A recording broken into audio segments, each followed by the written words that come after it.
بسم اللہ الرحمن الرحیم۔ آج ہم آپ کے سامنے زعفر جن کے بارے میں بیان کریں گے۔ زعفر جن وہ جن ہے کہ جسے رسول اللہ صلی اللہ علیہ وآلہ وسلم نے جب امیر مؤمنین علی علیہ السلام کو بئر ذات العلم پر حملہ کرنے کے لیے بھیجا، اور آپ علی علیہ السلام نے کافر جنوں کو قتل کر دیا، اور جو باقی رہ گئے اسیر ہوئے، اور ان سے جو مسلمان ہوئے ان پر زعفر جن کو جو مؤمن ہو چکا تھا اسے اپنا نمائندہ معین کیا تھا۔ یہ زعفر جن رسول اللہ صلی اللہ علیہ وآلہ وسلم سے اور آپ کے اہل بیت علیہ السلام سے احکام دین کو سیکھتا اور مؤمن جنوں کو انہیں تعلیم دیتا۔ عاشور 61 ہجری میں زعفر جن نے اپنے لیے شادی کی رسم کو سجا رکھا تھا۔ اس نے دور دور کے علاقوں میں جنوں کے قبیلوں کی طرف اپنے نمائندے بھیجے تاکہ وہ انہیں دعوت دیں تاکہ وہ شادی میں شرکت کر سکیں۔ اسی اثنا میں کہ جب جعفر اپنے تخت پر بیٹھا تھا اور شادی کی رسم منا رہا تھا، اپنے سر پر اس نے تاج پہن رکھا تھا، اس نے رونے کی آواز کو سنا کہ جو اس کے تخت کے نیچے سے آ رہی تھی۔ اس نے اس وقت کہا، کون ہے جو اس وقت اس شادی کے موقع پر رو رہا ہے؟ تو دو جن ظاہر ہوئے اور انہوں نے کہا، اے سید السردار، اے زعفر، جب تو نے ہمیں فلان علاقے میں اس کے قبیلے کے سردار کو دعوت دینے کے لیے بھیجا تو ہمارا گزر راستے سے نینوا کے علاقے سے ہوا۔ ہم نے دیکھا 4 در 4 فرسخ میں بہت زیادہ لشکر اکٹھا ہے جو اسی سید السردار کے بیٹے کو قتل کرنے کے درپے ہیں جس نے ہمیں مسلمان کیا تھا، اور انہوں نے اس کے تمام ساتھیوں کو، اس کے اہل خانہ کو قتل کر دیا ہے، اس کے بھائیوں کو، اس کے بیٹوں کو قتل کر دیا ہے۔ اور وہ جب ہم نے دیکھا تو وہ اپنے نیزے پر تکیہ کیے ہوئے، اپنے نیزے کا سہارا لیے ہوئے کھڑا تھا، اور کبھی دائیں طرف دیکھتا تھا اور کبھی بائیں طرف دیکھتا تھا، اور انہوں نے حل من ناصر ینصرنا کی آواز کو بلند کیا، استغاثے کی آواز کو بلند کیا۔ ہم جلدی سے آئے تاکہ تجھے خبر دے سکیں، اور ہم اسی لیے گریہ کر رہے ہیں کہ اس سید و سردار کے بیٹے کا کوئی بھی مددگار نہیں ہے، اور اگر تو نے دیر کر دی تو وہ سارا کا سارا لشکر اسے قتل کر دے گا۔ زعفر نے اپنے تاج کو اتارا، اپنے تخت سے اترا اور اپنے لشکریوں کو لیا، اور انہی جنوں کے ساتھ نینوا کی زمین پر پہنچا۔ جب سرزمین نینوا پر پہنچا تو اس نے دیکھا امام حسین علیہ السلام کو۔ جب سرزمین نینوا پر پہنچا تو یہ دیکھتا ہے کہ وہاں فرشتوں کے لشکر ہیں، موجود ہیں، منصور فرشتہ 10,000 فرشتوں کے ساتھ ایک طرف، ناصر فرشتہ 10,000 فرشتوں کے ساتھ دوسری طرف، میکائیل، جبرائیل، یہ دونوں فرشتوں کے لشکروں کے ساتھ موجود ہیں، لیکن سارے کے سارے مبہوت و حیران چپ کھڑے ہیں، اور صرف ان کی نظریں امام حسین علیہ السلام پر ہیں۔ اس نے دیکھا کہ ایک طرف 1,24,000 انبیاء کی روحیں اکٹھی ہیں، ان میں سید النبیین رسول اللہ صلی اللہ علیہ وآلہ وسلم بھی کھڑے ہیں۔ آپ کے سر کے بال بکھرے ہوئے ہیں، اور آپ یہ فرما رہے ہیں امام حسین علیہ السلام کی طرف نظر کرتے ہوئے، اے حسین جلدی آ، اے حسین ہم تیری ملاقات کے منتظر ہیں، جلدی کر میرے بیٹا۔ جب یہ دور ہو کر امام حسین علیہ السلام کو دیکھ رہا تھا تو اس نے ناگہان دیکھا کہ امام حسین علیہ السلام نے اس کی طرف اشارہ کیا۔ یہ قریب گیا اور امام حسین علیہ السلام سے عرض کرنے لگا، اے میرے مولا، اے میرے آقا، اگر آپ حکم دیں تو میں اس پورے کے پورے لشکر کو، میں اور میرے ساتھی تباہ و برباد کر دیں۔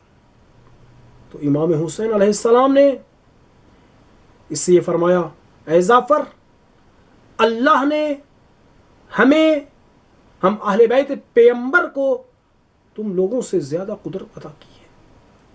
اگر تم لوگ انہیں قتل کر دو گے، انہیں تباہ و برباد کر دو گے، تو خدا ہمارے ذریعے ان کا کیسے امتحان لے گا؟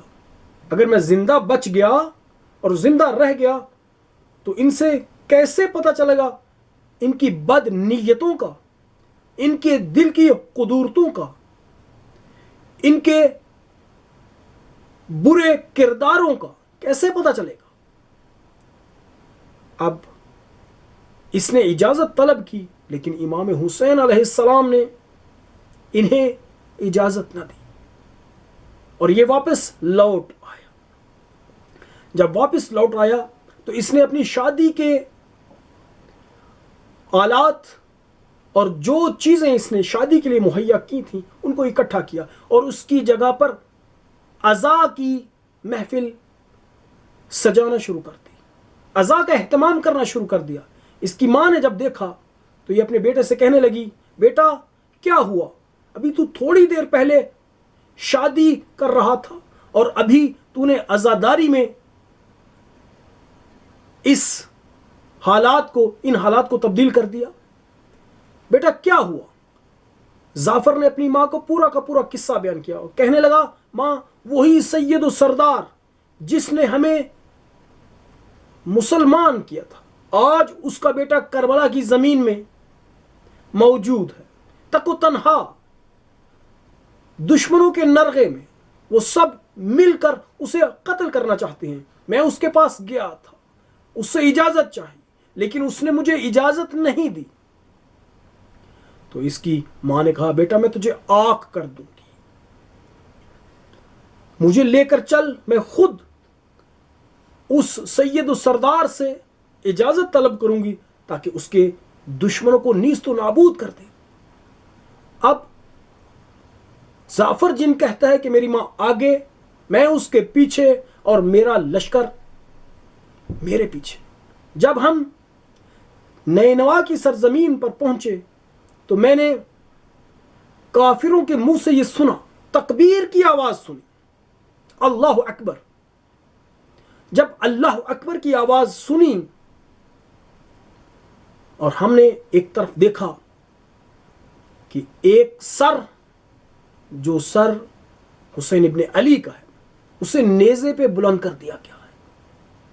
میری ماں امام زین العابدین سید سجاد کی خدمت میں حاضر ہوئی اور میری ماں نے عرض کیا، اے مولا و آقا، اگر آپ اجازت دیں تو ہم ان لعینوں کو، ان بدبختوں کو تباہ و برباد کر کے رکھ دیں گے۔ میری ماں کو جناب سید سجاد نے اجازت نہ دی۔ انہوں نے یہ فرمایا کہ ہمارے اسیروں کے ساتھ رہو دمشق تک، اور اونٹوں سے جو بھی ہمارا بچہ نیچے گر جائے اس کی حفاظت کرو۔